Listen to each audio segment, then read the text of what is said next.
Guys, അപ്പോൾ ഒരു ചെറിയ പരീക്ഷണമാണ്. അപ്പോൾ ഇതിൻ്റെ പേരൊന്നും എനിക്കറിയത്തില്ല. വിശപ്പിൻ്റെ വിളി വന്നു കഴിഞ്ഞാൽ പേരിലൊക്കെ എന്തിരിക്കുന്നു ഗൈസ്. അപ്പോൾ നല്ലപോലെ പഴുത്ത ഏത്തക്ക എടുക്കാൻ വേണ്ടിയിട്ട് മാത്രം ശ്രദ്ധിച്ചാൽ മതി. അപ്പോൾ അടിപൊളിയായിരിക്കും ടേസ്റ്റ്. അപ്പോൾ എനിക്കിവിടെ കിട്ടിയത് പച്ചയേത്തക്കയാണ്, അതുകൊണ്ടാണ് ഇങ്ങനെ വെള്ളത്തിലിട്ട് വേവിക്കേണ്ടി വന്നത്. അപ്പോൾ നിങ്ങൾ കറുത്ത തൊലിയുള്ള ഏത്തക്ക എടുക്കുകയാണെങ്കിൽ അത്രയും ടേസ്റ്റ് ആയിരിക്കും, അത്രയും മധുരമായിരിക്കും. അപ്പോൾ അതെടുക്കാൻ വേണ്ടിയിട്ട് ശ്രദ്ധിക്കുക. പിന്നെ കുറച്ച് തേങ്ങ വേണം. തേങ്ങ ഇവിടെ ചിരവില്ലാത്തതുകൊണ്ട് മിക്സിക്കകത്തിട്ട് കറക്കിയാണ് എടുത്തേക്കുന്നത്.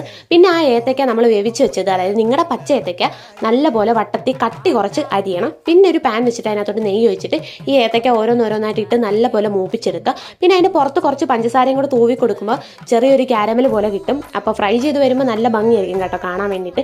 തന്നെയല്ല ഇതിന് മധുരം കുറവാണ്, അതുകൊണ്ടാണ് ഇങ്ങനെ മണ്ടക്കൂടി ഇട്ടത് പഞ്ചസാര. പിന്നെ ആ പാനകത്ത് സ്ഥലമില്ലാത്തതുകൊണ്ട് തൊട്ടപ്പുറത്ത് വേറൊരു ഉരുളി വെച്ചിട്ട് അതിനകത്തോട്ട് ഏത്തക്കയും നെയ്യും ഒക്കെ കൂടിയിട്ട് നല്ലപോലെ മൂപ്പിച്ചെടുത്തിട്ടുണ്ട്.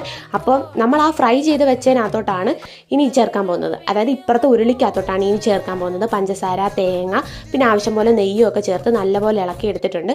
പിന്നെ നമ്മൾ ആദ്യം ഫ്രൈ ചെയ്ത് വെച്ച ഏത്തക്ക ഇതിനകത്തോട്ടിട്ട് തട്ടി കൊടുക്കുക. നിങ്ങൾക്ക് ഞാൻ പറയുന്നത് മനസ്സിലായില്ലെങ്കിലും കാണുമ്പോൾ നിങ്ങൾക്ക് മനസ്സിലാവും. അതിനുശേഷം നല്ലപോലെ മിക്സ് ചെയ്തെടുത്താൽ മതി. അപ്പോൾ ഇത്രയേ ഉള്ളൂ, സിമ്പിൾ റെസിപ്പിയാണ്. നമ്മുടെ റെസിപ്പി തയ്യാറായിട്ടുണ്ട്.